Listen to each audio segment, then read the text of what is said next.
वक्रतुंड महाकाय सूर्यकोटि समप्रभ निर्विघ्नं कुर्मदेव सर्वकार्येषु सर्वदा हे तो एक संता ठाई हे तो एक संता ठाई लाभ पायी उत्तम म्हणविता त्यांचे दास पुढे सगुणा कृपादान केली संती कृपादान केली संती कल्पांती ही सरीना म्हणविता त्यांचे दास पुढे सगुणा तुका म्हणे संत सेवा तुका म्हणे संत सेवा हिची देवा उत्तम म्हणविता त्यांचे दास पुढ्या सगुणा विठ्ठला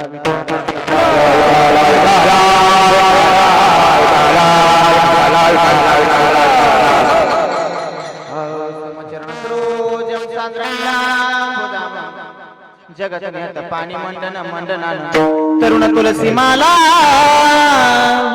कंदनम कंज नेत्रा सदय धवल हस्तं विठ्ठलं चिंतयामि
पांडुरंगा करू प्रथम नमन दुसरे चरण संतांच्या त्यांच्या कृपात आणि कथेचा विस्तार हो बाबाजी सद्गुरु दास तुकाजी यांचे केल्या स्मरण होय सकल विद्यांचे अधिकरण तेची वन दुसरे चरण श्री गुरूंचे नमस्कार आता ओम नमो ज्ञानेश्वरा करुणा करा दयाळा तुमचा अनुग्रह लादलो पावन झालो चराचरी सेवे लागी सेवक झालो तुमच्या लागलो निज चरण आव स्वामी तुकया देवा यावरी न कराव अबेरू जयाचा जनी जन्म नामार्थ झाला जयाने सदा वास नामांत केला जयांच्या मुखी सर्वदा नाम कीर्ती नमस्कार त्या ब्रह्म चैतन्य मूर्ती ऐसे नमन करुणी सकळा हरी कथा बोली भोबडिया बोला अज्ञान म्हणून या फुल्या बाळा चालवी सकळा नामा मने मस्तक हे पायावरी या वारकरी संतांच्या जो ऐसा समर्थू तो मी जगाचा नातो गगनाईसा साक्षी होतो तोही मेची बकरी आईसा प्राणी तोही ठेविला चरणी मग मानसाईसा गुणी कान ठेवी मामा दयेची मूर्ती भक्ता ते समजाविती देवाना आवडे चित्ती मानस रक्त अरे असे शक्ती जरी प्राण्या ते पोसावे तरी ते नागडी परी मारो नये जो मनी झाला मोठा शरीरना बरे ताटा तया मामाचा उंबरटा मोकळा असे मामा म्हणती मानवा आधार जरी कहावा न्याय नीती बरवा हाचे असे बाळू मामा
प्राप्तस्थळी कीर्तन रूपी सेवेकरता निवडलेलं अभंग देवमान्य संत संतमान्य संत जगमान्य संत ज्यांनी तुम्हा जीवांचा उद्धार केला नवे नवे भगवंताची भक्ती कशी करावी त्या भगवंताला आपलंच कसं करावं हे सांगणारे देहोते सुप्रसिद्ध साधू वैराग्याचं मूर्तिमंत उदाहरण ज्ञानी यांचे साधक साधकांचे मैबाप जगद्गुरु जगद्वंदनीय श्रीमंत तुकोबराय यांचा 4 चरणाचा संतप्र प्रकरणातील अगदी सर्वांच्या पाठात असणारा अभंग आहे ज्यांचा हा अभंग तोंडपाठ नसल त्यांचा कानपाठ तरी नक्कीच असला पाहिजे कारण बऱ्याच वेळा कीर्तनामध्ये ऐकलेला बऱ्याच वेळा भजनामध्ये म्हणला जाणारा अगदी सर्वांच्या पाठात असणारा हा गोड अभंग जगद्गुरु तुकोबरायांच्या सेवेसाठी निवडलेला आहे पण ज्या निमित्तानं तुम्ही आम्ही सर्वजण या गावामध्ये जमलोय गावचं नाव शेटफळ हवेली पण वस्तीचं नाव निरगुडे वस्ती बरोबर हा या निरगुडे वस्तीवरती तुम्ही आम्ही सर्वजण या जगाच्या मालकाच्या दरबारामध्ये जमलोय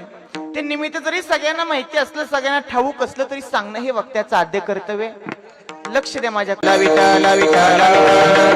हो लक्ष द्या माझ्याकडं जगाच्या मालकाचं पाय या भूमीला लागलं या गावाला लागलं जिथं माझ्या मामांचं पाय तिथं कमीच काय कोणत्या गोष्टीची कमी पडत नाही कारण देणारा हा आदमापूरचा भगवंत मोठा आहे काही जण म्हणतात बाळूमांची सेवा करता तुम्ही मामा मामा करता तुम्ही मामाच्या दर्शनाला जाता तुम्ही काय तो भंडारा कपाळाला लावायचा आणि काय त्यांच्या दरबारामध्ये जायचं अशी काही शानी लोक सेवेकरांना अडवं लावतात बाबा या मामाच्या तळावर सांगायचं झालं ना अभिमान म्हणून नाही सांगत पण काही लोक या तळावरती आल्यानंतर लोकांना अडवं लावतात काय मामा मामा करायचं आणि काय मामाच्या पाठीमागं जायचं कुणाचं चांगलं झालंय अशी बरेच आडवी लावणारी लोक आहेत बाबा पण माणूस काय म्हणतो मामांची सेवा करून तुम्हाला मिळतं काय आडवी लावणारी लोक म्हणतात बाळूमांची सेवा करून तुम्हाला मिळतं काय अरे मिळत काहीच नाही आणि कमी कशाचीच पडत नाही ही आमच्या बाळूमाची ताकद आहे सांगतोय का पुढे बसा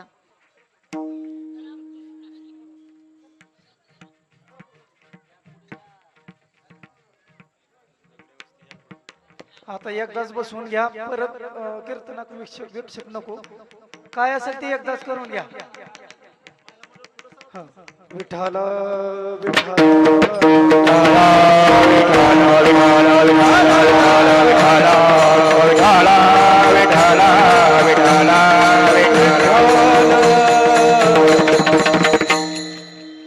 एकदा बसलेल्या पाठीमागच्या लोकांनी हितल्या लोकांनी सगळ्यांनी दोन्ही हात वरती करा सगळ्यांनी दोन्ही हात वरती करा राहू द्या 2 तास असंच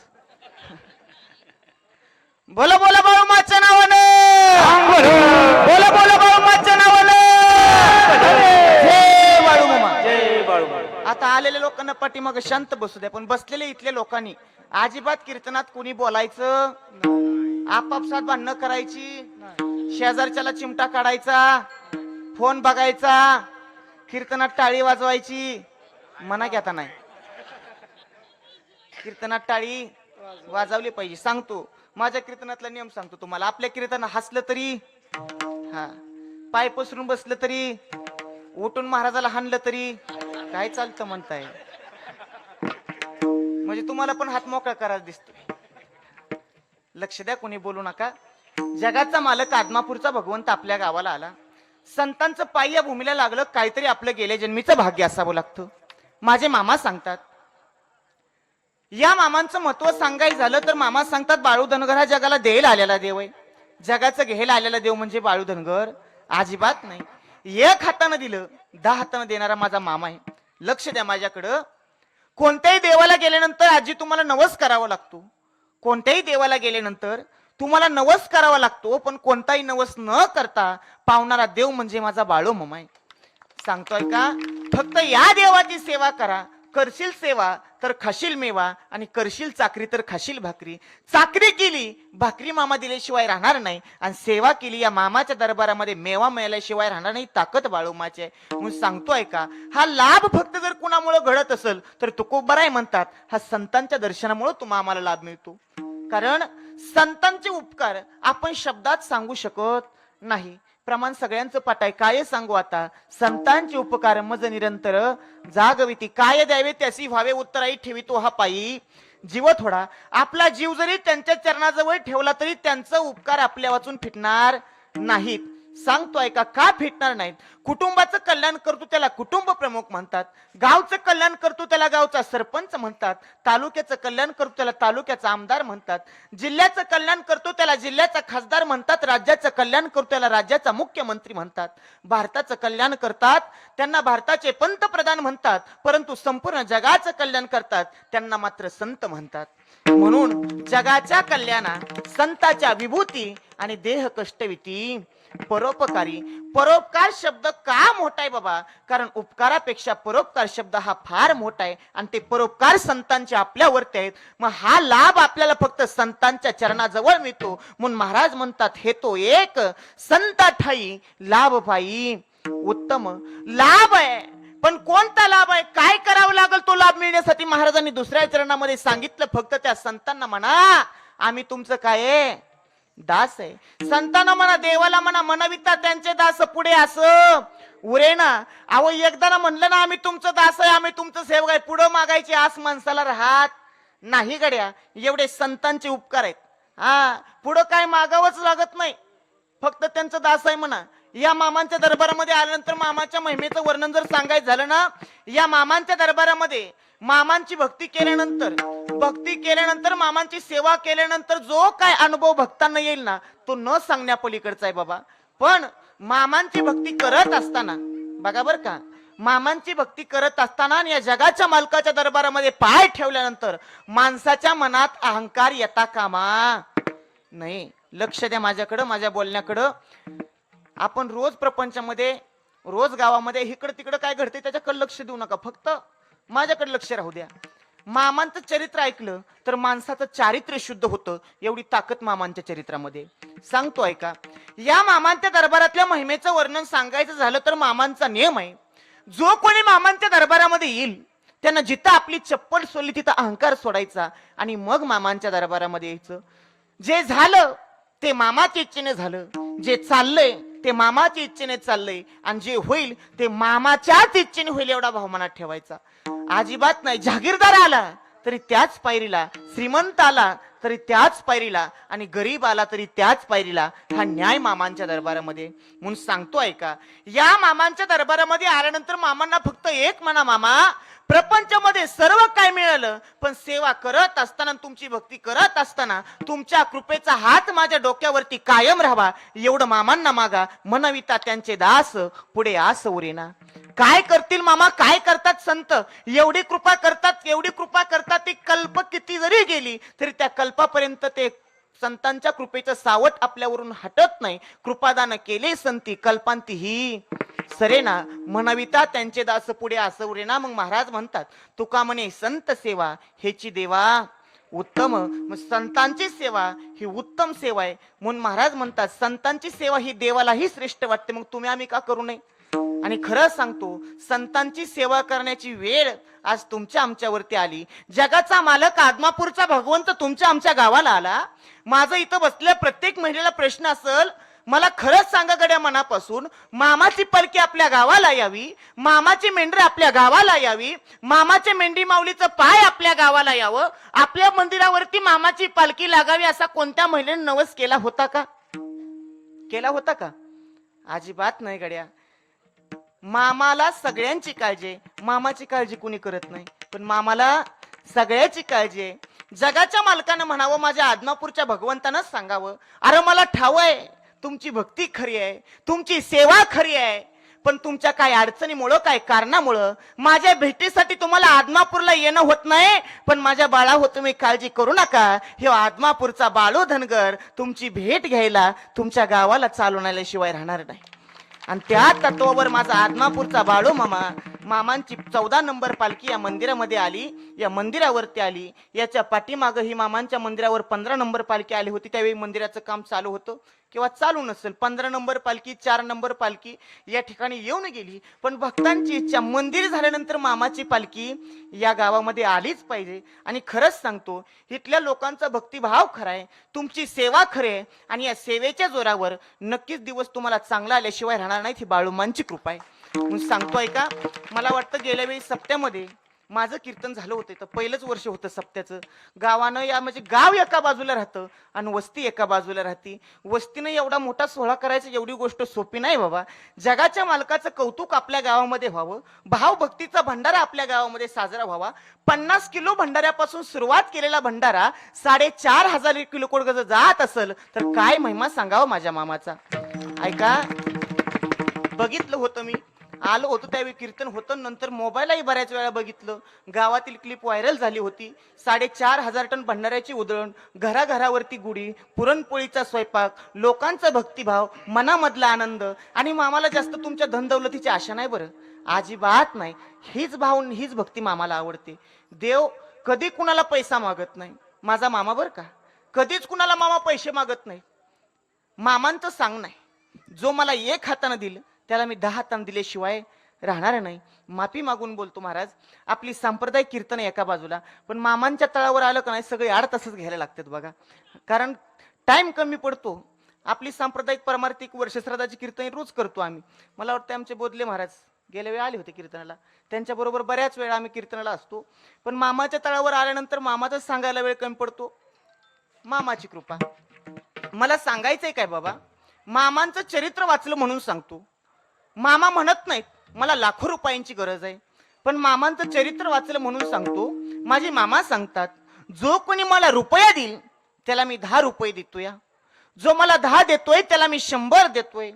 जो 100 देतोय त्याला मी 1000 देतोय. जो 1000 देतोय त्याला मी लाख देतोय. आणि जो कोणी लाख देईल त्याला आबाळ फाडून देण्याची ताकद या बाळूमामामध्ये आहे. मी सांगतोय का, जगाच्या मालकाच्या सेवेची ताकद ही 7 समुद्रापलीकडे आहे. पण तो भगवंत तुमच्या आमच्या गावाला आला, तो मामा तुमच्या आमच्या गावाला आला. त्या मामाची सेवा करणं हे तुमचं आमचं कर्तव्य आहे. देव लाखो रुपये अजिबात मागत नाही, फक्त मनामधला भाव देवाला समर्पित करा. पण आपल्या लोकांचं कसं आहे, मनी नाही भाव, आणि देवा मला वडापाव कुठून द्यायचा तुम्हाला आता. पण सांगतोय का, मनामधला भाव जर मामांना समर्पित केला, जे झालं ते मामाच्या इच्छेने झालं, चाललंय मामाच्या इच्छेने चाललंय.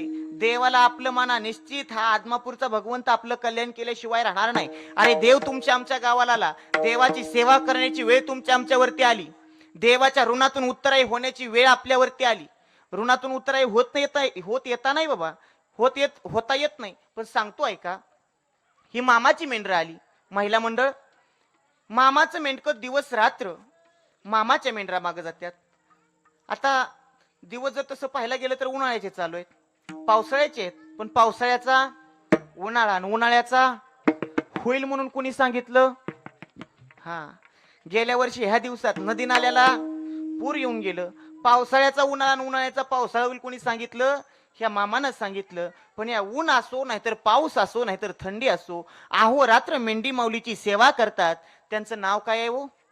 मेंढके बंधू.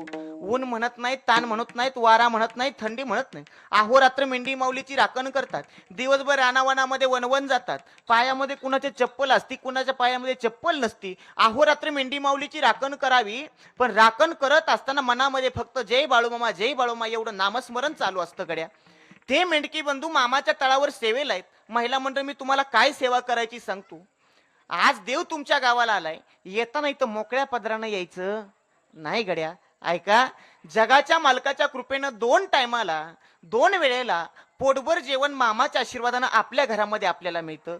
त्यातल्या 4 भाकरी आणि काहीतरी भाजी त्या मेंढक्यासाठी बांधून आणत चला. देवाच्या ऋणातून उतराई झाल्याशिवाय राहणार नाही. ऐका, तुम्ही 4 भाकरींच्या काय भाजी बांधून आणाल ना, तो नैवेद्य मामांपर्यंत जातो.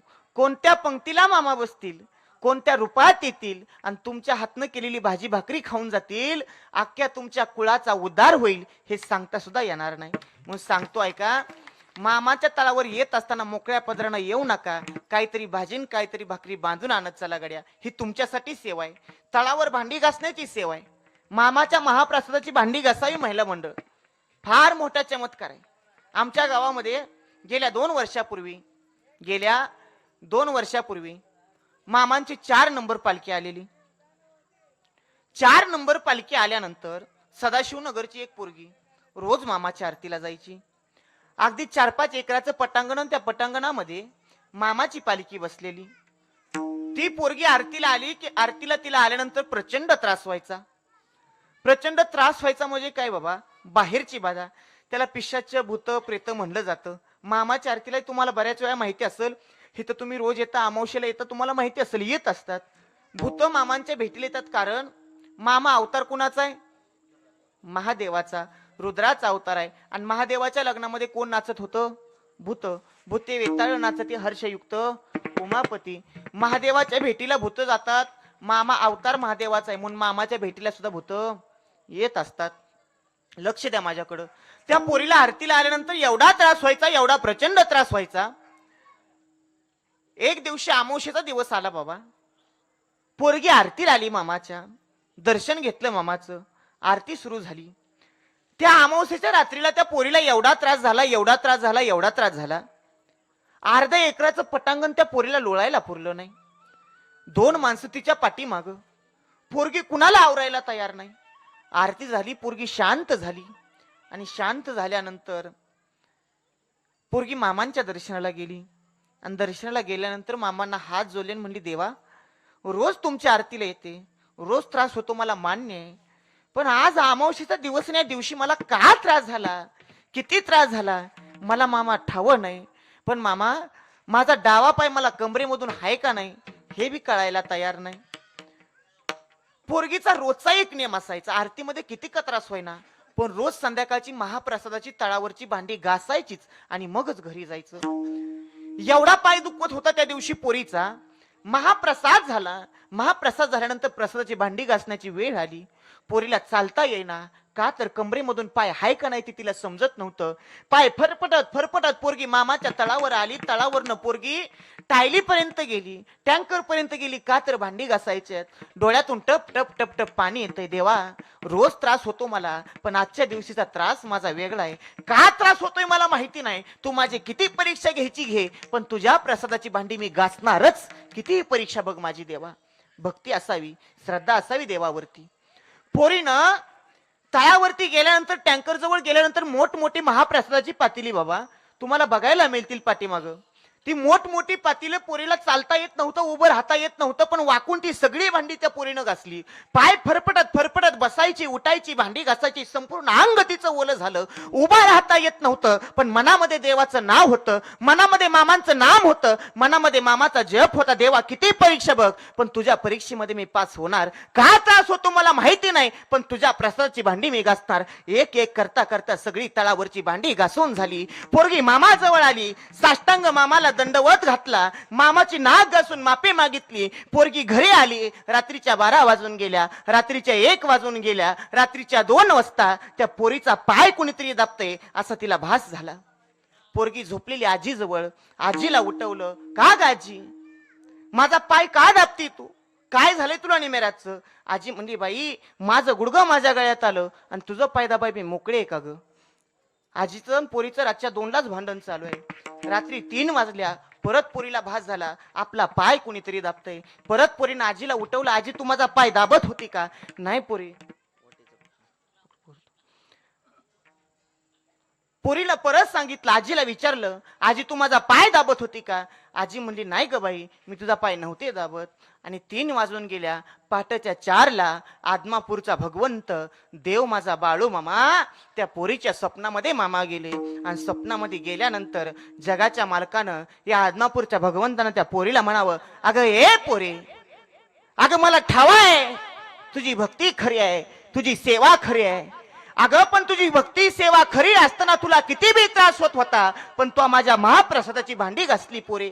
ऐक पोरे, मला ठाव होतं तुझ्या पायाला लई यज्ञ होतं, त्या तुझ्या पायाला लई यज्ञ होत होत्या, मला ठाव होतं.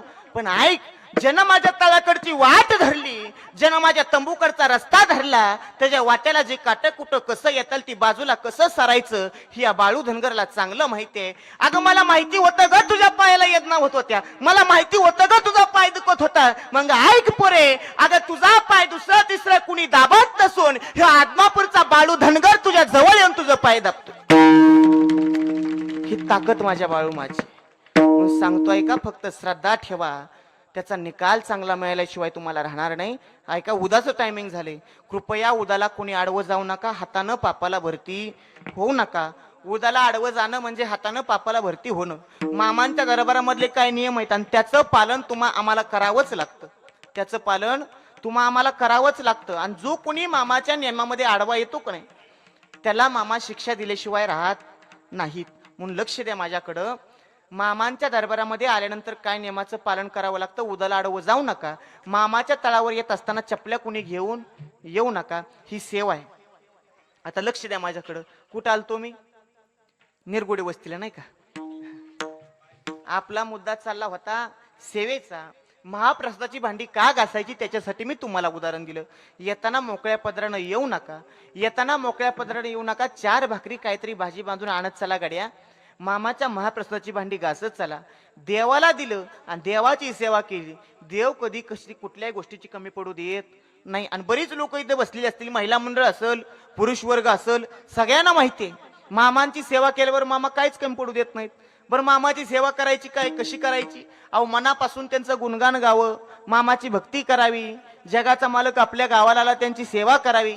अहो एवढी भक्ती करावी मामाची. सकाळी उठल्या उठल्या आंघोळ करावी माणसानं आणि आंघोळ केल्यानंतर एक फुलपात्रवर पाणी घ्यावं, त्यामध्ये चिमटभर भंडारा टाकावा, मामाचं नाम घ्यावं. घरामध्ये मामाचा फोटो असेल ना त्या फोटो जवळ मामाच्या पायाला ते पाणी लावावं. नसल फोटो हातामध्ये मामाच्या ते भंडाऱ्याचं फुलपात्र हातामध्ये घ्या. जगाच्या मालकाचा जयघोष करा आणि बाळूमाचं नाव घेऊन ते तीर्थ म्हणून प्राशन करा. या जगाच्या पाठीवर तुम्हाला कोणती रोगराया होणार नाही. ही ताकद माझ्या मामाच्या भंडाऱ्याची आहे.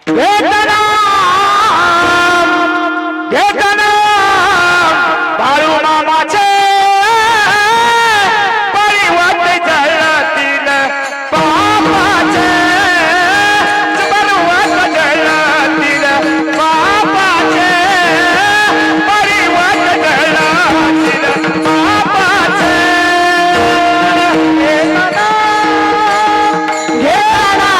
घेताना बाळू मामाचे परिवार जळतील बापाचे.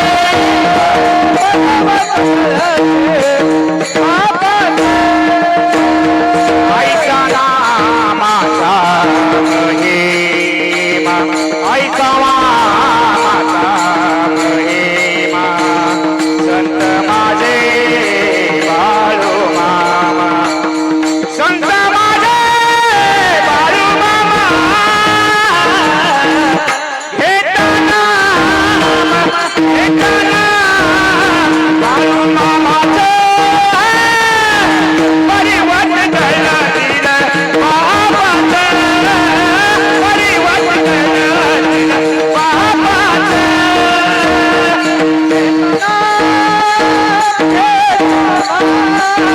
घेताना बाळू मामाचे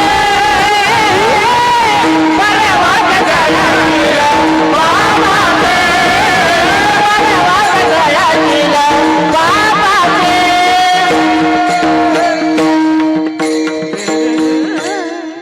त्या मामाचं नाव घेतलं ना पापाचं पर्वत जायल्याशिवाय राहणार नाहीत. म्हणून सांगतोय का या मामाची सेवा करा, भक्ती करा. देव आपल्या जवळ आला. देवाची सेवा करणं तुमचं आमचं कर्तव्य आहे. जगाच्या मालकाची मेंढी माऊली तुमच्या आमच्या गावामध्ये आली ना त्या मामाच्या मेंढराला चारा देणं तुमचं आमचं कर्तव्य आहे. सांगतोय का मामाच्या कृपेनं कोणाला 10 एकर रान नसू द्या पण एकरभर तरी नक्कीच असेल. एकरभर नसेल 10-5 गुंठ तरी नक्कीच असेल. बसलेला पुरुष वर्ग मागे त्यांनाही सांगणं असेल माझं. आणि महिला मंडळ तुम्हीही पुढे तुम्हालाही सांगणं आहे माझं. जगाच्या मालकाची मेंढी माऊली आपल्या गावाला आली. गावामध्ये ही मेंढरं दिवसभर रानावानामध्ये चरायला जातात आणि चरायला गेल्यानंतर त्यांच्या पोटाला पोटभर चारा मिळणं हे मेंढक्याचं कर्तव्य असतं. पण आपल्या जर शेतामध्ये चारा असेल ना त्या मेंढक्यांना विनंती करा, शरण जा. त्या मेंढक्यांना फक्त एक सांगा, आमच्या रानातला चारा या मामाच्या मेंढरासाठी द्यायचा आहे. अर्धा एकर नका देऊ पण अर्ध्या एकरातला थोडा का कोपरा द्यायची ताकद आपल्यामध्ये. आणि देवाचे आभार माना बाळू मानचे. का माना? देवानं आम्हाला देणाऱ्याच्या रांगत बसवलं, मागणाऱ्याच्या रांगत बसवलं नाही. मामाने आम्हाला देणाऱ्याच्या रांगेत बसवलंय, मागणाऱ्याच्या रांगेत बसवलं नाही. म्हणून या मामाच्या मेंढरासाठी चारा देणं तुमचं आमचं कर्तव्य आहे. का कर्तव्य आहे सांगतोय का? ही मामाची मेंढरं येतात म्हणजे आपल्या रानातला नुसता चारा खायला येत नाहीत. लक्ष द्या माझ्या बोलण्याकडं. मामाची मेंढरं आल्यानंतर तुमच्या आमच्या रानातला फक्त चारा खाण्यासाठी येत नाहीत. ही मामाची मेंढी माऊली तुमच्या आमच्या मागची इडापिडा स्वतःच्या पायामध्ये घेते आणि आपल्या बांधाच्या बाहेर पडते. ही मामाच्या मेंढी माऊलीची ताकद आहे. म्हणून सांगतोय का, त्या मेंढी माऊलीची सेवा करण्याची वेळ आपल्यावरती आली. आपल्या रानातला चारा त्या मेंढरासाठी द्या. मेंढर रानामध्ये आली, दारामध्ये आली, ती प्रार्थना पूर्ण होणारच. ही ताकद बाळूमांचे. मला वाटतं या बग्यावर बघा, या ठिकाणी ओटी सुद्धा उपलब्ध आहे. जर आपल्याला मेंढी माऊलीची ओटी भरायची असेल तर ओटी मिळते. ताकद मामाची आहे गड्या. पदरचं काय सांगायचं नाही. मामाने सांगितलं जे काय असेल ते बाळूमाचं खरंच सांगावं. खोटं सांगायची गरज अजिबात नाही. कारण हाय म्हणाल त्याला लोण्याचा गोळा आणि नाही म्हणाल त्याला खैराचा इंगळ. माझ्या मामाने सांगितलं, जो मला हाय म्हणल त्याला मी कधी बी हाय, जो मला नाही म्हणल त्याला मी कधीच नाही. ज्या दिवशी वली झाड महाप्रयानं महाविनाशानं पेटत्याल त्या दिवशी बाळू धनगर नाही असं समजा. तोपर्यंत जगाच्या पाठीवरून या बाळू धनगरला कुठून पण हाक मारा, मी अखंड तुमच्या पायाच्या टाचखाली हजर आहे. हा मामांचा शब्द आहे. म्हणून सांगतो ऐका, या बाळूमाची सेवा करा, या जगाच्या मालकाची सेवा करा. एक दिवस सोन्याचा दिवस या गावाला आल्याशिवाय राहणार नाही. ताकद बाळूमाची आहे. सोन्याचा दिवसात उगवला नवा, सोन्याचा दिवसात उगवला नवा, आणि बाळूमाच्या मंदिरात लावी दिवा, हो लावी दिवा, बाळूमाच्या मंदिरात लावी दिवा, हो लावी दिवा, बाळूमाच्या मंदिरात लावी दिवा, हो लावी दिवा, बाळूमाच्या मंदिरात लावी दिवा, हो लावी दिवा.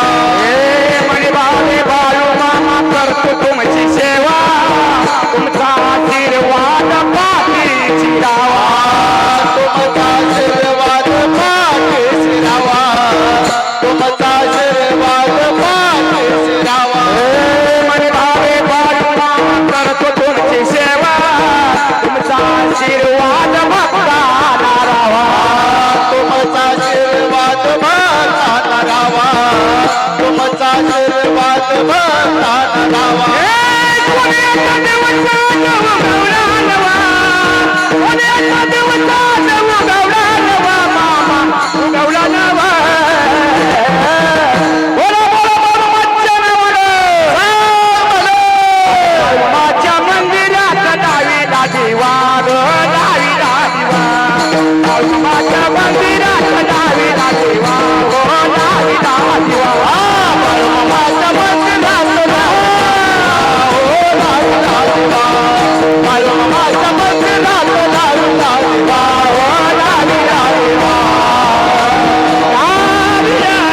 दिवा, लावीला दिवा. मामा नक्कीच सोन्याचा दिवस या गावाला आणल्याशिवाय राहणार नाहीत. ऐका, ही अशी गीतं मामाच्या दरबारामध्ये का चालतात तर मामाला आवड होती कशाची? गजी ढोलाची, वालगाची, सुमरानाची. ही आवड मामाला होती म्हणून हे प्रकार मामाच्या दरबारात गायले जातात. ते सुमरान तुम्हाला ऐकायचंय का? गेल्या वेळी ऐकलं होतं का? नव्हतं? मग ऐकायचंय का? मग त्यासाठी ताट बसावं लागतं. काही जण एवढी फ्रेश बसले त्यांच्याकडे बघून वाटतंय रातभर कीर्तन करत बसावं, आणि काही जणांनी एवढं चेहरे टाकलंय वाटतंय फेटा काढावं त्यांच्या मांडीवर जाऊन झोपावं. ते सुमरान कसं असतं ऐका. सुमरानं या मांडले या निरगुडे वस्तीला, संत बाळू या मामाला, कलियुगाच्या संताला, संत बाळू मामा पावशील का रे मला, माझ्या बोळ्या देवा पावशील का रे मला.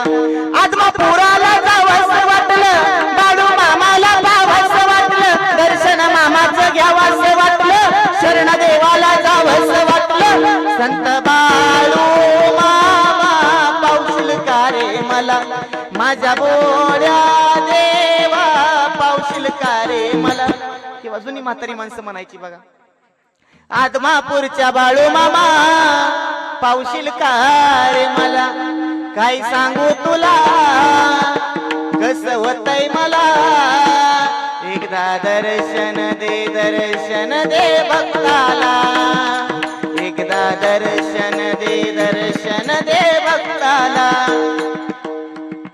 बरं वाटतंय ना ऐकायला? बरं वाटतंय ना? बस मनावर आता बरोबर रडत. सुंबरान मांडल गा सुंबरान मांडले आहा. सुंबरान मांडल सुंबरान मांडल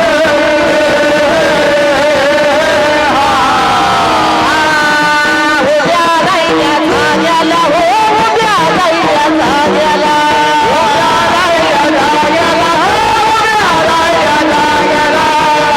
कोणाला हो बाळू माझ्या मामाला कोणाला हो बाळू माझ्या मामाला. सुंदरान मानलं गा सुंदरान मानलं सुंदरान मानलं गा सुंदरान मानलं सुंदरान मानलं हो सुंदरान मानलं सुंदरान मानलं हो सुंदरान मानलं. बघा माझ्या मामांचं रूप कसं आहे, मामांची मूर्ती कशी. जगाच्या मालकाचं दर्शन झालं माणसाला दिवसभराचा कंटाळा जाईल. धन्य आजी दिना संत दर्शनाचा आनंद जन्मीचा शिन गेला. मज वाटे त्याचे आलिंगन द्यावे कदा न सोडावे चरण त्यांच्या एवढी श्रेष्ठ मूर्ती माझ्या मामाची. त्या जगाच्या मालकाचं रूप कसं आहे. माझ्या मामायाचं रूप कसं दिसत सागर माझ्या देवयाचं रूप कसं दिसत सागर. चला भरूया जागर चला भरूया जागर चला भरूया जागर चला भरूया जागर. चांदीची पालखी सोन्याचा दे सोन्याचा दे चांदीची पालखी सोन्याचा दे सोन्याचा दे. चला चला पाहूया बाळू मामा दे चांदीची पालखी सोन्याचा दे सोन्याचा दे. चला चला पाहूया बाळू मामा दे पालखी सोन्याचा दे सोन्याचा दे. चला चला पाहूया बाळू मामा दे चांदीची पालखी सोन्याचा दे सोन्याचा दे. चला चला पाहूया बाळू मामा दे. बाळू मामा झाली माझी दैना दैना रे तुझ्या विना जीव माझा राहिना राहिना मामा. बाळू मामा झाली माझी दैना दैना रे तुझ्या विना जीव माझा राहिना राहिना मामा. बाळू मामा झाली माझी दैना दैना तुझ्या विना जीव बाळू मामा झाली माझी दैना दैना तुझ्या विना जीव माझा राहिना राहिना राहिना. ही आवड आहे माझ्या मामाची. जे प्रकार मामाला आवडले जातात ते प्रकार मामाच्या दरबारामध्ये गायले जातात. कितीतरी लोकांनी कितीतरी सेवेकऱ्यांनी माझ्या मामांची भक्ती केली. ज्याला खरंच मामा कळलाय त्यालाच कळलाय गड्या. एक तर माझे बाळू मामा कोणाच्या नादी लागत नाही आणि लागले तर त्याला सोडत अजिबात नाही. मनापासून मामाचं नामस्मरण घेतलं. जो मामाच्या सेवेमध्ये आला ज्यानं बाळू मामाला आपलंसं केलं त्याच्या डोक्यावरती आबाळाची सावली आदमापूरच्या भगवंतानं धरली. एवढी ताकद माझ्या सांगाय झालं बाबा. ज्याला राहिला घरदार नव्हतं त्यांना मामाच्या कृपेनं आज माड्याची माड्या आहेत. ज्यांना बसायला गाडी नव्हती त्या 4-4 चाकीतून मामाच्या जीवावर फिरतात. कृपा कुणाची? बाळू मामाची. फक्त माझ्या मामाचं सांगणं असतं म्या तुम्हाला लय मोठं करीन लक्ष द्या माझ्याकडं. माझे मामा म्हणतात म्या तुम्हाला लय मोठं करीन म्या तुमचं लय चांगलं करीन पण चांगलं झाल्यावर तुम्ही मला इसरायचं नाही. सांगतोय का जन हे मामाचं ब्रीद मामाचं तत्व ज्यानं बाळगलं ज्यानं मनापासून या गोष्टी लक्षात घेतल्या त्या लोकांचं खरंच आज सोन्याचं दिवस या मामाच्या कृपेनं आलं गड्या. हा खायला नव्हतं हो घरात खायला नव्हतं काही लोकांना. आज 4-4 चाकी गाडीतून लोक मामाच्या जीवावर फिरतात म्हणून त्या मामाची फक्त जाण राहू द्या विकू द्या.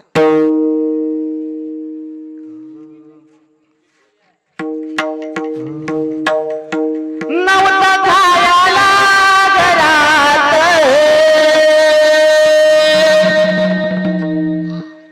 नव्हतं खायला घरात पैपावना दारात होत गावात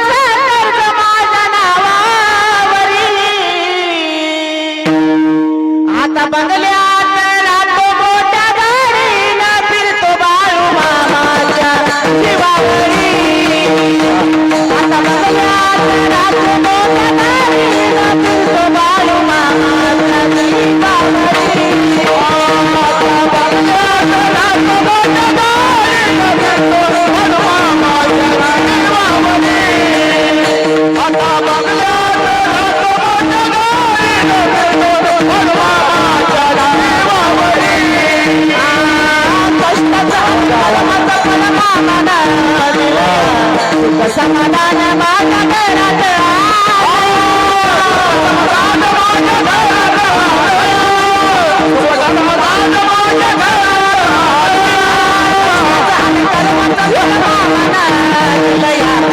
समाधान माझ्या घरात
संता ठाई लाभ पायी उत्तम म्हणून सांगतो ऐका. या मामाच्या दरबारामध्ये आल्यानंतर मामांची सेवा करा, संतांची सेवा करा, निश्चित आपल्याला लाभ मिळाल्याशिवाय राहणार नाही. संत आपल्यावरती माय बापाप्रमाणे कृपा करतात, प्रेम करतात. तुम्ही तुमच्या लेकरावरती प्रेम करता मी नाही म्हणत नाही, पण आपल्या प्रेम करण्यामध्ये आणि संतांच्या प्रेम करण्यामध्ये फरक आहे. ऊद घालायचा आहे. कृपया सगळ्यांना विनंती आहे, उदाला कोणी आडवं जाऊ नका. बसलेल्या सगळ्या लोकांना विनंती आहे, लहान ज्यांची लेकरं असतील, ज्यांची लेकरं आहेत ना लहान, त्यांनी आजूबाजूला घ्या, मध्ये लावू नका लेकरांना. कारण उदाला आडवं जाणं म्हणजे पापाला भरती होणे. एकदा सर्वांनी मोठ्या प्रेमानं मधलं भजन म्हणा. विठोबार कुमाये बार कुमाये, बार कुमाये.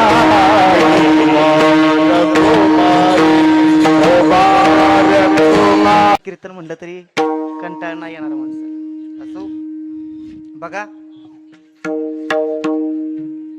मामांच्या चरित्राचं जर वर्णन केलं त्यात अनेक चरित्र येतात बाबा.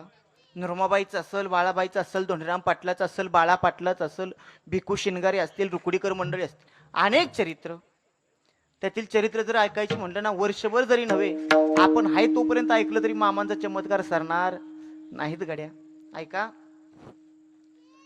त्यातील एक चमत्कार आणि त्यातील एक कृपा असणार आहे. धोंडीराम पाटील महादेवाचा निसिम भक्त आहे. वारणा गाव आहे त्याचं. पाहायला गेलं तर घरामध्ये गरीब आहे हो. साला 1941. घरामध्ये बघितलं तर खायचे वांदे आहेत. पती पत्नी धोंडीराम पाटील, त्याची पत्नी आणि आई वडील असा सुखाने संसार चालू होता. अर्धे असायची पण समाधानाची असायची. कधी एकेकाळी पोटाला मिळायचं पण कधी मिळत नव्हतं, पण घरातला जिव्हाळा, घरातलं प्रेम कायम टिकून होतं. त्याच 1941 सालाला धोंडीराम पाटलाचा बाप मरण पावला. बापा वाचून लेकरू पोरकं झालं. 1942 साल गेलं. 1943 सालाला धोंडीराम पाटलाची आई मरण पावली. विको कमी करा. धोंडीराम पाटलाची आई मरण पावली. आई बापा वाचून लेकरू पोरकं झालं. बघता बघता 1944 साल गेलं. 1945 साल आलं आणि त्या 1945 सालाला त्या धोंडीराम पाटलाला एक मुलगी झाली. 46 साल गेलं, 47 साल गेलं, 48 गेलं. 1950 साली त्या धोंडीराम पाटलाला 2 मुली आणि 1 मुलगा आहे. पाहायला गेलं तर घरामध्ये एवढे गरिबीचे दिवस आहेत बाबा. त्या लेकरा बाळाच्या पोटाला पोटभर अन्न मिळत नव्हतं. 4-5 वर्षाची एक मुलगी, 2-3 वर्षाची एक मुलगी. घरामध्ये खायचे वांदे असायचे. संध्याकाळी बाप जर कुठून कामावरून आला ना, ही लहान लहान लेकरं त्या बापाजवळ पळत जायची. ती लेकरं त्या बापाला म्हणायची, ए बा, अरे काहीतरी खायला आणलं असेल तर दे की रे बा. अरे भुकन बा, पोटामध्ये कावळं वरडायला लागलं, ए बा, अरे काहीतरी खायला दे. धोंडीराम पाटील मान खाली घालून झोपायचा. घरामध्ये गरिबीचे दिवस. एकरभर जमीन होती, ती गावातल्या सावकाराकडे घाण ठेवली. पोटा देखत, डोळ्या देखत, उपाशी पोटानं लेकरं मारायला लागली बाबा. धोंडीराम पाटील म्हणला, आता काय जरी झालं तरी चालल, पण माझ्या लेकरांना पोटभर अन्न मी दिल्याशिवाय राहणार नाही. पण काय करायचं, कुठेतरी आपल्याला रोजगार मिळतोय का बघावं. त्या वारणेच्या खोऱ्यामध्ये जावं, खांद्यावरती सकाळी उठल्यानंतर बाबा टिकाव घ्यावा, खोरं घ्यावं, त्या वारणेच्या खोऱ्यामध्ये जावं, प्रत्येकाच्या दारात गेल्यानंतर प्रत्येकाला म्हणावं, तुमच्या घरी काहीतरी रोजगार असेल तर द्या, तुमच्या घरी काहीतरी रोजगार असेल तर द्या. कुणी म्हणत, कुणी त्या धोंडीराम पाटलाला रोजगार देत नव्हतं बाबा. सकाळी धोंडीराम पाटील घराच्या बाहेर निघून जायचा रोजगार बघण्यासाठी, पण कुणी त्या धोंडीराम पाटलाला रोजगार देत नव्हतं. सकाळी पाणी पिऊन घराच्या बाहेर जायचं. संध्याकाळी येताना एखाद्या घरी धोंडीराम पाटलांना विचारावं, तुमच्या घरी जर काय शिळं अन्न राहिलं असेल तर द्या की माझ्या लेकरांना. असं म्हणल्यानंतर घरातून आवाज यायचा, घरातलं सगळं अन्न संपले, वाळलेल्या भाकरीचे तुकडे खातील का तुझी लेकरं. धोंडीराम पाटील म्हणायचा, असलं तरी द्या, माझी लेकरं ती आनंदानं खात्याल. धोंडीराम पाटलानं जावं, त्या वाळलेल्या भाकरीचा तुकडा हातामध्ये घ्यावं, पण ते हातामध्ये घेतल्यानंतर घरी नेण्यासाठी एखादी कॅरी बॅग सुद्धा त्या धोंडीराम पाटलाजवळ नव्हती हो. एवढी लोक तुचे लेखायची. आणि गरिबी एवढी वाईट असते. खरं सांगायचं झालं, ज्यावेळी तुमच्या खिशामध्ये ₹1,00,000 असतात ना, लाख देणारे तुम्हाला लाख भेटतील हो. पण ज्यावेळी तुमच्या खिशात रुपया पण नसतो का नाही, जवळची लोक सुद्धा माणसाला तोंड दाखवत नाहीत. तशी परिस्थिती त्या धोंडीराम पाटलाची झालेली. घरातून आवाज आला, भाकरी दिल्या, पण घरातून कॅरी बॅग नाही दिली. त्या धोंडीराम पाटलानं फाटलेल्या धोत्र्याच्या सोग्यामध्ये त्या वाळलेल्या भाकरी घेतल्या. धोंडीराम पाटील घरी आला, लहान लहान लेकरं पळत आली. त्या लेकरांनी त्या भाकरी घेतल्या. त्या लेकरांच्या आईनं काय केलं, जर्मलचं ताट घेतलं, त्यात पाणी टाकलं बाबांनो, वाळलेलं भाकरीचं तुकडं त्यामध्ये भिजाय घातलं, हळद टाकली, मीठ टाकलं. जुन्या काळातील इथे कितीतरी लोक बसली असतील, म्हातारी माणसं बसली असतील.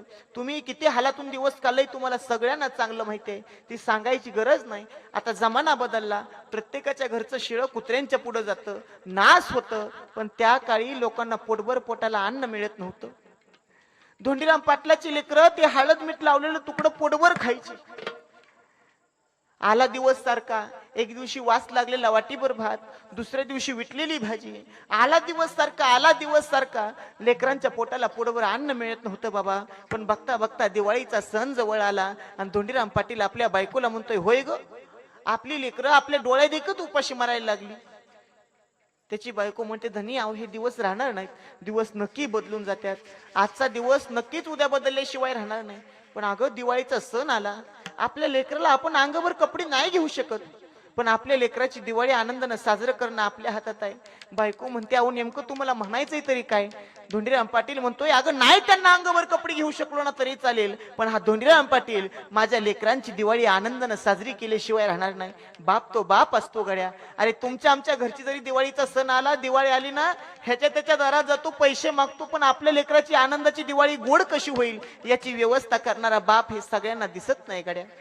त्या धोंडीराम पाटलानं दिवाळीचा निश्चय मनामध्ये घेतला, आपल्या लेकराची गोड दिवाळी आनंदानं साजरी करायचा निर्णय मनामध्ये घेतला. धोंडीराम पाटील सकाळच्या पारी परत वारणीच्या खोरामध्ये रोजगारासाठी गेला. आपला पती रोजगाराला गेला, पण आपल्या पतीला कुठं रोजगार मिळत नाही, आपल्या नवऱ्याला कुठं रोजगार मिळत नाही. म्हणून धोंडीराम पाटलाची बायको मनामध्ये विचार करते आपल्याला कुठं 4 पैशाचं काम भेटतंय का बघावं, लेकरांची दिवाळी आनंदानं होईल, काहीतरी गोडदोर दिवाळीला करता येईल. म्हणून धोंडीराम पाटलाची बायको एका सावकारणीच्या दारामध्ये गेली आणि सावकारणीच्या दारामध्ये धोंडीराम पाटलाची बायको गेल्यानंतर त्या सावकारीण बाईला म्हणते ओ सावकारीण बाई, तुमच्या घरचं धुणं धुते, तुमच्या घरची भांडी घासते, तुमच्या गुराढोराची समधी कामं करते, पण काहीतरी रोजगार मला द्या. त्या पाटलीनं म्हणावं अगं माझ्यात काहीच रोजगार नाही. पाटलीनबाई असं म्हणू नकासा, काहीतरी काम द्या. त्या धोंडीराम पाटलाच्या बायकोनं पाटली सावकारीणबाईच्या घरची भांडी घासायला चालू केलं. भांडी घासून झाल्यानंतर सावकारीणबाईच्या दारामध्ये गेली. सावकारीणबाईच्या दारामध्ये गेल्यानंतर सावकारीणबाईला म्हणली काय झालं असेल ती रोजगार तुमच्या पद्धतीनं द्या, नाहीतर घरातलं शिळं पाक तरी माझ्या लेकरास द्या. त्या सावकारीनं दार लावून घेतलं. बाबा धोंडीराम पाटलाच्या बायकोच्या डोळ्यामध्ये पाणी आलं. त्याच सावकारणीच्या दारामध्ये कंबरा एवढी 2 मोठमोठी कुत्री बांधली होती.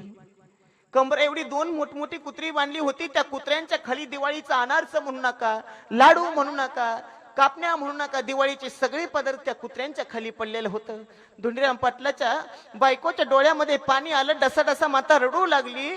आई म्हणते जे कुत्र्यांच्या खाली पडलं ते माझ्या लेकरांच्या पोटाला नाही, जे कुत्र्यांच्या खाली पडलं ते माझ्या लेकरांच्या पोटाला नाही. या सावकारणीच्या दारात आले, काम केलं, पण मोकळ्या पदरानं मला या सावकारीनं घरी धाडायला लागली. मोठमोठ्या कुत्र्याच्या खाली खायला पडलेलं बाबा, त्या सावकारणबाईच्या कुत्र्याच्या खाली खायला पडलेलं धोंडीराम पाटलाच्या बायकोनं बघितलं, डोळं झाकलं, अंतकरण घट्ट केलं आणि जड अंतकरण त्या कुत्र्यांच्या खाली गेली. ते सगळं वाळलेलं पदार्थ, सगळं शिळं पदार्थ गोळा केलं, आपल्या पदरामध्ये घेतलं आणि धोंडीराम पाटलाची बायको घरी आली. का तर आपल्या लेकरांची दिवाळी आनंदाने साजरी व्हावी म्हणून. पदराच्या ओटीमध्ये सगळे पदार्थ आहेत. घराच्या दारामध्ये आली, उंबऱ्यामधून आत बघितलं तर 3 लेकरं जेवायला बसली होती. वाळलेल्या भाकरीचं तुकडं खात होती. त्यातल्या थोरल्या पोरीनं काय केलं बाबा, खाता खेता एक भाकरीची मूठ घेतली आणि आपल्या पाठीमागं दडवली. भाकरीची मूठ घेतली आणि पाठीमागं दडवली. ते पाहिलं आईनं. आई पोरी जवळ आली आणि खडकन तिला मुस्काडीत लावून दिली. का ग एवढी स्वार्थी झाली का? स्वतःच्या पोटाची खळगी भरण्यासाठी आपल्या लहान भावंडांना उपाशी मारायला लागली. एवढी स्वार्थी झाली तू? पोरगी मोठमोठ्यानं रडू लागली. पोरगी आईला सांगू लागली अगं आई ही भाकरीची मूठ माझ्यासाठी नाही ग ठेवली. मग कुणासाठी ठेवलीस ग? अगं आई रोज बघते माझा बा सकाळी पाणी पिऊन घराच्या बाहेर जातो, पाणी पिऊन येऊन घरात झोपतो. त्याच्या पोटाची आई कुणी नाही ग काळजी करत. माझा बा उपाशी मरल म्हणून माझ्या बासाठी भाकरीची मूठ ठेवली. माय लेकीने एकमेकीला घट्ट मिठी मारली. बाबा मोठमोठ्यानं डसा रडू लागल्या. मग कधी जरी न रडणारा बाप असला ना तरी पोरीच्या लग्नात रडतो. का तर पोरीचं बापावर तेवढं प्रेमच असतं बाबा. पोरगी झोपी गेली. झोपी गेल्यानंतर रात्री 11च्या वेळेला धोंडीराम पाटील घरी आला आणि धोंडीराम पाटील घरी आल्यानंतर धोंडीराम पाटलाची बायको म्हणते धनी आज या हातून खूप मोठं पाप झालं. अगं काय झालं? अहो ज्या लेकीन आपला बाप उपाशी मरू नये आपल्या बापासाठी भाकरीची मूठ चोरून ठेवली त्या पोरीच्या मुस्काडा धनी मी हाताने दिली. हो धोंडीराम पाटलाच्या पण डोळ्यामध्ये पाणी आलं. ज्या ठिकाणी पोर झोपली होती त्या ठिकाणी धोंडीराम पाटील त्या पोरीच्या उशाला बसला, तिच्या डोक्यावरून हात फिरवला आणि डसा रडू लागला. धोंडीराम पाटील म्हणला नाही माझ्या लेकरांना अंगावर कपडे मिळी, पण माझी लेकरं माझ्या डोळ्या देखत उपाशी मारायला लागली. दोघा पती पत्नींचा विचार झाला. धोंडीराम पाटलाची तळ पायाची आग मस्तकाला गेली आणि धोंडीराम पाटील आपल्या बायकोला म्हणतोय बास आता आपल्याला जगायचं नाही. उद्याचा सूर्य आपण पाहायचा नाही, उद्या वारणेचा डोह जवळ करायचा. माझ्या कमरेला 2 दगड बांधतो, तुझ्या कमरेला 1 दगड बांध. मी 2 लेकरं माझ्याकडला घेतो, तू 1 लेकरू तुझ्याकडला घे. वारणेच्या डोहामध्ये उद्या उडी मारायची आणि जीव देऊन टाकायचा. बास, आता आपल्याला जगायचं नाही. पती पत्नीचा निश्चय झाला बाबा. 3 लहान लहान लेकरं मध्ये झोपलेली होती. आईबाप त्या लेकराच्या दोन्ही बाजूला झोपले. लेकरांच्या तोंडावरून हात फिरवला. आपली सोन्यासारखी लेकरं उद्या आपल्याला दिसणार नाहीत. अरे कशामुळं? तर या गरिबीमुळं. 3 लेकरं मध्ये घेतली. 3ही लेकरांच्या तोंडावरून त्या आई बापांना हात फिरवला. डसा डसा रडू लागले. झोपी गेले आई बाप. झोपी गेल्यानंतर रात्रीच्या 12 वाजून गेल्या, 1 वाजून गेल्या. आणि 1 नंतर जगाचा मालक हा आदमापूरचा बाळू मामा, माझे मामा त्या धोंडीराम पाटलाच्या स्वप्नामध्ये गेले. मामा काय म्हणतात त्या धोंडीराम पाटलाला, ए धोंड्या, अरे रांद्याच्या कुणाच्या जीवावर उठलास र? अरे ज्या लेकरांनी काही पाप केलं नाही, जी लेकरं तुझ्या पापामध्ये सहभागी नाही, त्यांचा जीव घ्यायला निघालास?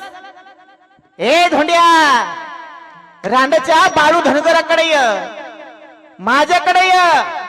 तुझ्या गरिबीच्या मुस्काडात पायता नाही मारलं तर बाळू धनगर जगात नाव सांगणार. धोंडीराम पाटील खरबडून जागा झाला. आपल्या बायकोला उठवलं नंतर आपल्या बायकोला म्हणावं, अगं बाळूमा नावाची कुणीतरी व्यक्ती माझ्या स्वप्नामध्ये आली, ज्यांच्या कपाळाला भंडारा आहे, डोक्यावरती फेटा आहे, हातामध्ये काटे, खांद्यावर घोंगडा आहे. आणि ते मामा मला म्हणतायत माझ्या भेटीने तुझ्या गरिबीच्या मुस्काडात पायतान मारतो. बायको म्हणते, धनी आज मरायचं ते उद्या मरू, पण हे बाळू मामा कोण आहे तुम्ही बघून या. मामांना शोधायला जायचंय पण पैसा जवळ नाही. धोंडीराम पाटील सकाळी उठला, गावातल्या सावकाराकडे गेला. सावकाराला म्हणला, सावकार 10 रुपयाची लय गरज आहे, आल्या पावली तुमचं 10 रुपये देऊन टाकीन, पण 10 रुपये मला द्या, मी तुमच्या पाया पडतो. सावकार म्हणला, आधी घाणवट ठेवलेली जमीन सोडव, फुटकी कवडी तुला इथं मिळायची नाही. शेजारच्या गावामध्ये गेला, त्या सावकाराला शरण गेलं, नाग असलं, सावकार 10 रुपये द्या, नाही म्हणू नका, आल्या पावली दिल्याशिवाय राहणार नाही तुमचं 10 रुपये. गावातल्या त्या सावकारानं 10 रुपये धोंडीराम पाटलाला दिलं. निपाणीच्या एसटी मध्ये बसला, त्या माळावरती उतरला आणि माळावरती उतरल्यानंतर ज्या ठिकाणी स्वप्नामध्ये खून दावलेली त्या दिशेनं चालत चालला. आणि चालल्यानंतर तिथल्या लोकांना विचारावं, बाळू मामा आहेत कोण आणि मामा राहतात कुठं, मामा करतात काय? तिथल्या लोकांनी सांगावं, अरे लय मोठा सावकार आहे, लय मोठा देव आहे, त्याच्यापाशी गेलेला माणूस मोकळ्या पदरानं कधीच येत नाही, भला मोठा देव आहे. होंड्या माळावर, अमक्या तमक्या माळावर मामांचा तळ आहे. आणि असं सांगितल्यानंतर धोंडीराम पाटलानं मान खाली घातली, जप जप जप चालत चालत चालत त्या माळावरती आला. होंड माळा आहे हो. आणि मामाचा दरबारातला महिमा सांगायचं झालं तर सांगतो ऐका.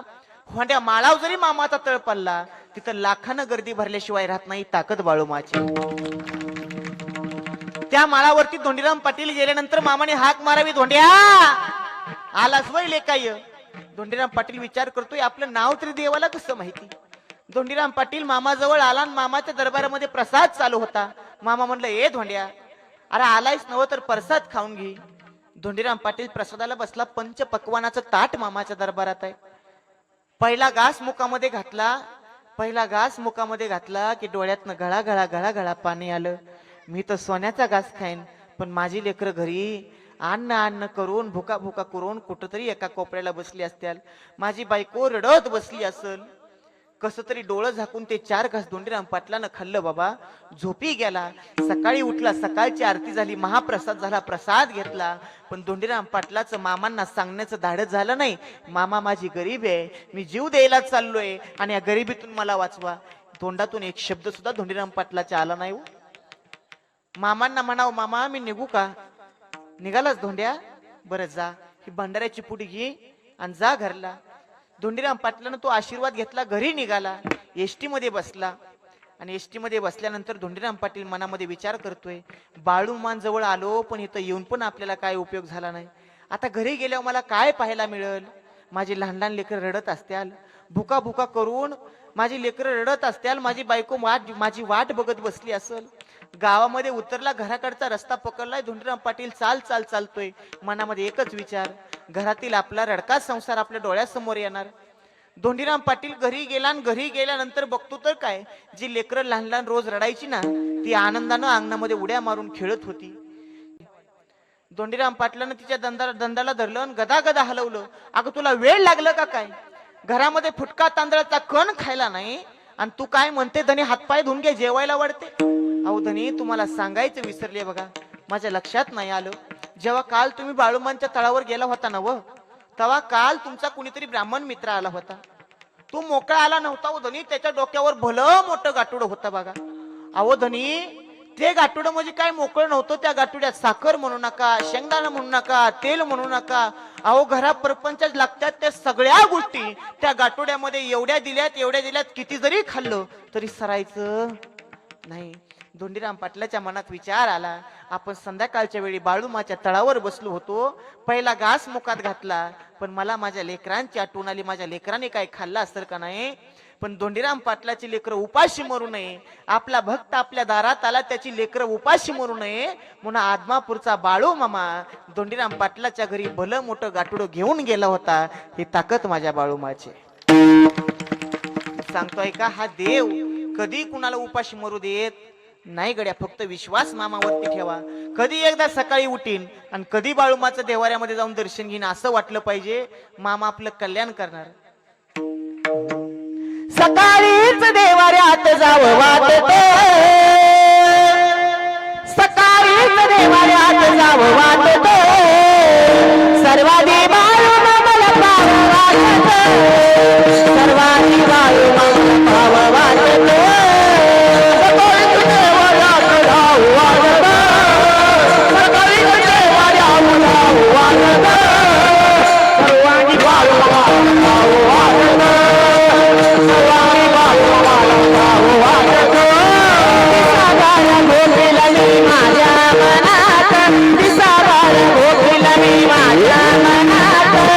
रामाच्या पारी आणि माझ्या स्वप्नात,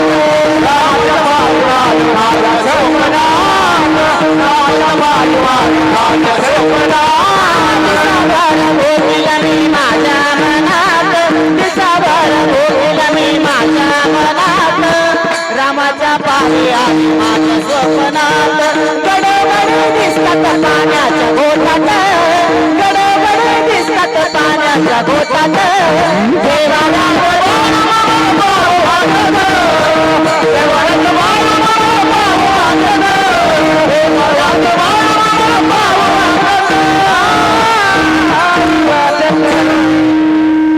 दिसाभर घोकील मी माझ्या मनात, दिसाभर घोकील मी माझ्या मनात, रामाच्या पारी आले माझ्या स्वप्नात, गडोगडी दिसतात पाण्याच्या गोठात, गडोगडी दिसतात पाण्याच्या गोठात, देवाऱ्यात बाळूमा मला पाव वाटत, देवाऱ्यात बाळूमा मला पाव वाटत. एवढी कृपा मामा करतात म्हणून मामाचं दर्शन घ्या, मामाची सेवा करा. या मामाच्या कृपेनं सगळ्यांमधलं दुरावा नाहीसा झाला हो. ज्या भावाभावांची भांडणं होती त्या भावाभावांची भांडणं मिटली. कुणामुळं? बाळूमांमुळं. भाऊभाऊ सेवेत एकत्र आले, सेवेत आल्यामुळं मामाच्या भक्तीचा महिमा कळाला आणि त्या भावाभावांनी मामाच्या भक्तीमुळं भांडणं सोडून दिली. नाहीतर आपण बघतो आता लय भावाभावांची भांडणं होत्या. एका गावात भावाभावांची भांडणं झाली कशावनं? कापूस वेचण्यावनं. एवढी भांडणं झाली, थोरल्यानं काय केलं? धाकट्याच्या डोक्यात दगड घातलं. धाकटं गेलं म्हणून थोरलं गेलं जेलमध्ये. आता कापूस कोणी याचायचा? मग सांगायचंय काय बाबा, भावाभावातला दुरावा नाहीसा करा. निश्चित मामा तुमच्यावरती कृपा केल्याशिवाय राहणार नाहीत. मामांच्या दरबारामध्ये आल्यानंतर मामांना फक्त एक म्हणा, मामा घरादारातला गोडवा आणि कुटुंबातलं सुख मरेपर्यंत कडवर जाऊ द्या, एवढंच मामाला मागा. सुख मिळालं, नाव मिळालं, मागू तुम्हाला काय? सुख मिळालं, नाव मिळालं, मागू तुम्हाला काय? पण बाबा बाबा मध्ये मामा कधी दुरावा बाबा नाही, बाबा बाबा मध्ये मामा कधी दुरावा बाबा नाही, बाबा बाबा मध्ये मामा कधी दुरावा बाबा नाही, बाबा बाबा मध्ये मामा कधी दुरावा बाबा नाही. सुख मिळालं, नाव मिळालं, मागू तुम्हाला काय? सुख मिळालं, नाव मिळालं, मागू तुम्हाला काय? पण बाबा बाबा मध्ये मामा कधी दुरावा बाबा नाही, बाबा बाबा मध्ये मामा कधी दुरावा बाबा नाही, बाबा बाबा मध्ये मामा कधी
मामा तुमची कृपा सदा राहू द्या आमच्यावर, मामा तुमची कृपा सदा राहू द्या आमच्यावर, जीवनाचा खेळ सारा तुमच्या जीवावर, राहू द्या ध्यान गाऊ द्या गुण पुजून तुमचं पाय, पण भावा भावामध्ये मामा कधी दुरावा भावा नाही. ताकदच आहे हो मामाच्या नावात, मामाचं नाव घेतलं दुरावा नाहीसा होणार, एवढी ताकद मामाच्या नावामध्ये. म्हणून ऐका, मामाचं नाव घ्या, सगळी विघ्न आपली नाहीशी होत्याल, मामा आपल्यावरती कृपा करत्याल. मामाची सेवा करा, मेंढी माऊलीची सेवा करा. ही मेंढरं तुमच्या रानामध्ये येऊ द्या, जेवढ्या ह्या मेंढराच्या लेंड्या तुमच्या रानात पडतील ना, तेवढ्या पेंड्या देण्याची ताकद या बाळू मामामध्ये. म्हणून सांगतोय का, मामाची सेवा करा, मामाच्या मेंढराला चारा द्या. निश्चित मामा काही कमी पडू देणार नाहीत, कारण मामाच्या नावात ताकदच आहे.